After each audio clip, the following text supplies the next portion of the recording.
Nexus offers a compelling exploration of how information networks, spanning from ancient storytelling to modern AI, shape human cooperation, power structures, and the future of our interconnected world. We'll cover the entire book in a few minutes.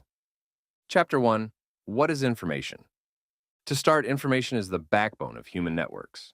It's what allows us to cooperate, innovate, and build complex societies. Think of information as the glue that holds networks together. It connects individuals and groups, enabling them to work towards shared goals. However, it's not just about having information, it's about how we use it. Do we use it to foster understanding and unity? Or do we allow it to sow confusion and division?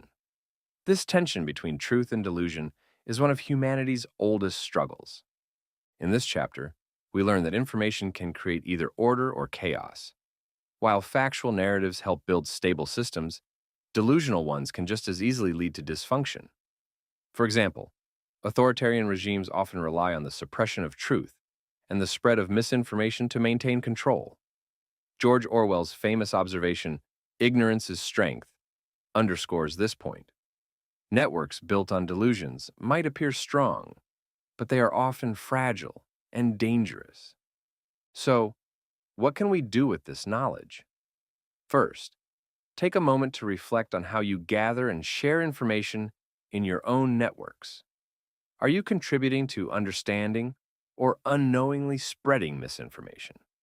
Next, focus on distinguishing truth from fiction, especially in critical decisions. Lastly, use information as a force for good, whether it's building stronger relationships, fostering collaboration, or addressing conflicts constructively. Please don't forget to like the video and subscribe to the channel. Chapter 2. Stories. Unlimited connections. Now let's talk about stories. Stories are what truly set humans apart from other species. While animals like chimpanzees can cooperate in small, close-knit groups, humans have taken cooperation to an entirely different level. How? Through storytelling. Stories give us the ability to work together in massive groups without needing personal connections. As Harari puts it, sapiens rule the world, not because we are so wise, but because we are the only animals that can cooperate flexibly in large numbers. This chapter highlights how shared myths and narratives have shaped human history. Think about religions, ideologies, or even national identities. These stories act as central connectors, allowing humans to create tribes, nations, and global systems. For instance, belief in shared stories like democracy or human rights enables millions of people who have never met to cooperate and trust each other. To bring this into your life, consider the power of storytelling in your own networks. Use shared narratives to create stronger teams or communities. For example, a company that rallies around a clear mission can foster unity among its employees. But be cautious. Stories can also manipulate and divide. Take time to critically evaluate the dominant stories in your life. Are they inspiring unity and purpose? Or are they limiting your perspective? Lastly, use storytelling intentionally, ensuring that the narratives you promote are ethical and rooted in truth. Chapter 3. Documents. The bite of the paper tigers. Written documents have revolutionized how humans cooperate.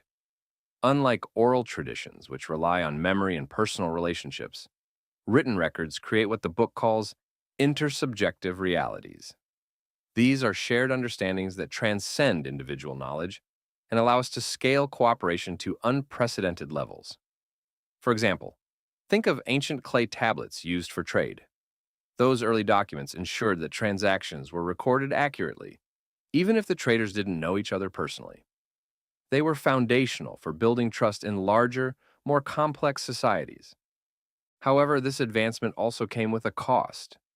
The reliance on written records led to the rise of bureaucracy, which, while enabling organized systems, also introduced inefficiencies and challenges.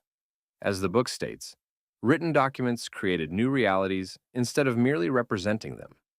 This means documents became powerful tools in shaping perceptions of truth, sometimes irrespective of actual reality. For instance, a poorly recorded agreement could have significant consequences, as those relying on the document treat it as the ultimate authority. This highlights the importance of organizing critical documents and ensuring they are accurate and accessible. Proper documentation not only enforces accountability, but also formalizes agreements, making them clear to all parties involved. At the same time, over-reliance on written records can be dangerous. Errors in these documents can cascade into long-lasting problems, emphasizing the need for careful verification and the ability to question their accuracy when needed. Chapter 4. Errors, the fantasy of infallibility. Now let's turn to the idea of errors and humanity's persistent quest for infallible systems. Throughout history, people have sought systems that can avoid mistakes entirely, whether through religion, governance, or technology. But the reality is, no system is error-proof. All information networks, no matter how advanced, are prone to human mistakes, biases, or systemic flaws. As the chapter explains, to err is human. To persist in error is diabolical. This truth becomes especially critical when discussing self-correcting mechanisms. These mechanisms, processes that allow errors to be identified and fixed, are vital for any system to maintain its integrity. However, they are often met with resistance. Why? Because self-correction can disrupt the stability of a network. Take the example of a government implementing checks and balances. While it ensures accountability, it can also slow decision-making or create political tension. As the book puts it, strong self-correcting mechanisms are vital for truth, but come at the cost of stability and order. This tension underscores the difficulty of balancing truth with the smooth operation of a system. Ignoring errors for the sake of stability may seem appealing, but it leads to deeper problems over time. On the other hand, overcorrecting can destabilize the entire network. The key takeaway is to foster environments where errors are openly acknowledged and corrected. Transparency plays a crucial role here, as it prevents unchecked mistakes from accumulating and causing systemic failures. At the same time, leaders and organizations must carefully balance the pursuit of truth with the need for organizational stability. It's a delicate dance, but one that ensures both resilience and progress. Chapter 5. Decisions, a brief history of democracy and totalitarianism. The essence of this chapter is to compare democracy and totalitarianism as two distinct forms of information networks. Democracy thrives on decentralized decision-making and self-correcting mechanisms. Mistakes can be acknowledged and corrected through open debate, creating a dynamic but resilient system. In contrast, totalitarian systems rely on centralized power, suppressing dissent and resisting self-correction to maintain the illusion of infallibility. This often leads to brittle structures where errors, left unchecked, can spiral into catastrophic failures. The chapter highlights that democracies, while messier, embrace mechanisms that allow for constant refinement and adaptation. Think of the democratic process, elections, public discourse, and judicial reviews, as tools for recalibration. On the other hand, totalitarian regimes reject these tools to consolidate power. As the text aptly puts it, democracies believe in self-correcting mechanisms even in politics. Dictatorships disavow them. However, this centralization often comes at a steep cost, as these systems cannot tolerate error or dissent, making them less adaptable to change. What does this mean for us today? It's crucial to advocate for systems that encourage open debate and transparency, whether in governance, workplaces, or communities. Recognize the dangers of centralized control, where decisions are made without accountability. Historical examples from authoritarian regimes collapsing under the weight of their rigidity to democracies navigating crises through adaptation remind us of the importance of balance between order and flexibility. Please don't forget to like the video and subscribe to the channel. Chapter 6. The New Members: How Computers Are Different from Printing Presses. This chapter introduces us to a profound shift: the emergence of computers as active participants in human information networks. Unlike previous tools like printing presses or radios, which served as connections between humans, computers are more than just tools. They are autonomous members of these networks. They can make independent decisions, generate new ideas, and even interact with each other without human intervention. As the text states, the invention of computers constitutes a revolution in membership. Consider the implications of this autonomy. In fields like finance, computers execute high-frequency trades in milliseconds, outpacing human capabilities. They process vast amounts of data to make decisions that would take humans weeks to analyze. However, with this power comes risk. What happens when computers make decisions we don't fully understand or anticipate? The chapter challenges us to recognize that while computers enhance efficiency and connectivity, they also introduce complexities and vulnerabilities. To navigate this new reality, we must understand how autonomous systems operate, especially in critical sectors like finance, healthcare, and governance. Policies must ensure human oversight to prevent unintended consequences from unchecked decisions. Finally, as artificial intelligence continues to evolve, educating ourselves on its capabilities and limitations will be essential for leveraging it responsibly and effectively. Chapter 7. Relentless, the network is always on. Modern computer networks operate on a fundamentally different cycle than humans. While we need rest to recharge and reset, these systems are always on. This creates a new kind of relentless infrastructure, one that doesn't pause, tire, or stop. On the one hand, this constant connectivity offers incredible benefits. Think about healthcare systems that use real-time monitoring to save lives or financial systems that analyze global markets instantaneously. However, this relentless pace can also lead to unintended consequences, such as constant surveillance or the unmonitored spread of misinformation. The chapter emphasizes the stark contrast between human biological rhythms and the unyielding nature of these systems. As the text says, if an organism never has a chance to rest, it eventually collapses and dies. While computers don't need rest, the people interacting with them do. Moreover, the continuous operation of networks can amplify errors or propagate harmful practices if left unchecked.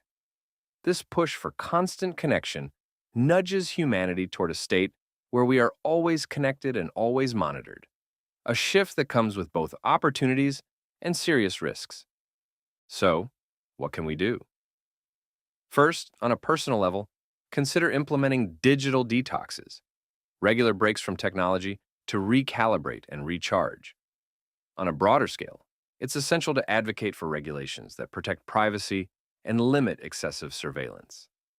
Lastly, support the development of error-checking mechanisms in networked systems to prevent small issues from escalating into large-scale problems. By balancing the benefits of connectivity with safeguards for well-being, we can make this relentless system work for us, rather than against us. Chapter 8. Fallible. The network is often wrong.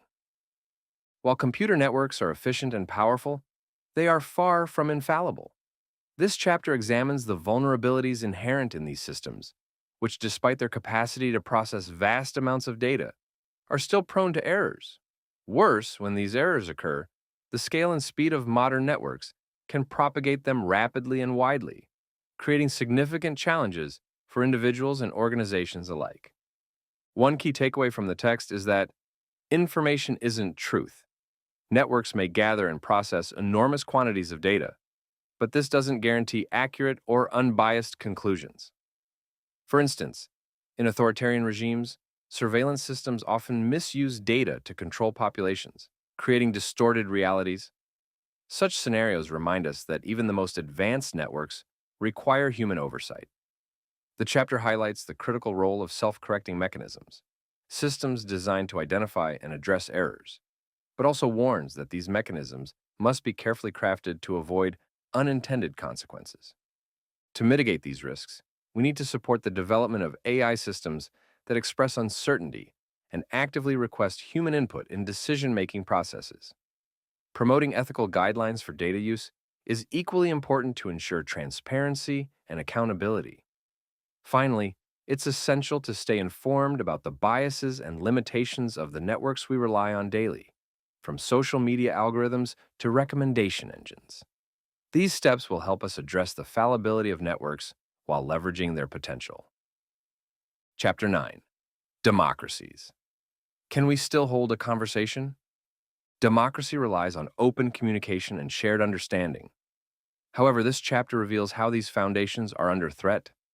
Shared public conversations are collapsing, and polarization is growing due to the influence of algorithms that amplify division.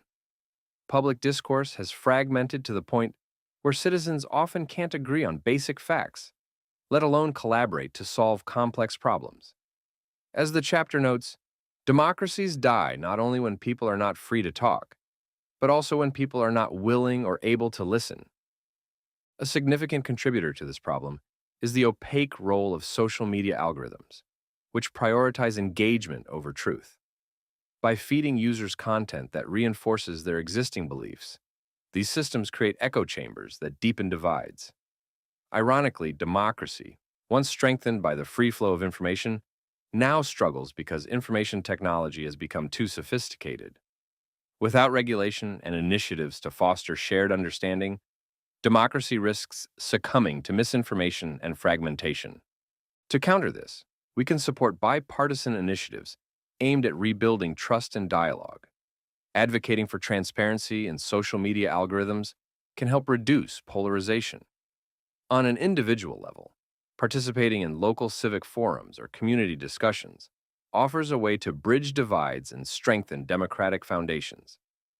Restoring democracy's resilience starts with rebuilding the spaces where people come together to listen, learn, and debate constructively. Chapter 10. Totalitarianism. All power to the algorithms? While democracy falters under the strain of technological advancements, totalitarian regimes may find these technologies to be tools of empowerment. This chapter explores how machine learning algorithms centralize power in unprecedented ways, favoring systems that suppress dissent and enforce control. As the text warns, AI seems to favor the concentration of information and decision-making in one place. In the hands of dictators, AI could amplify repression, using surveillance and predictive algorithms to monitor, manipulate, and suppress populations. The danger lies in the perception of AI as infallible. Without self-correcting mechanisms, errors in these systems could escalate unchecked, leading to catastrophic governance failures. The chapter highlights the critical need for ethical oversight and global cooperation. Otherwise, dictators equipped with advanced AI tools could create systems of control that are nearly impossible to dismantle, posing risks not only to their citizens, but to global stability. We can take action by advocating for international agreements to regulate AI use in governance. Supporting the development of transparent, self-correcting AI systems is essential to counter the risks of centralized control. Additionally, educating communities about the potential dangers of unchecked AI empowers them to demand accountability and resist authoritarian exploitation of technology. Chapter 11. The Silicon Curtain. Global empire or global split. The final chapter in this section introduces the concept of the Silicon Curtain. As nations adopt different approaches to digital technology and AI regulation, a new kind of global divide is emerging, one based not on physical borders, but on incompatible digital systems. This digital fragmentation risks separating societies along ideological and technological lines, much like the Iron Curtain divided the world during the Cold War. As the text poignantly states, the Silicon Curtain is made of code, and it passes through every smartphone, computer, and server in the world. This fragmentation has profound implications for global cooperation. A world split by technological and ideological divisions may struggle to address shared challenges like climate change or prevent devastating conflicts.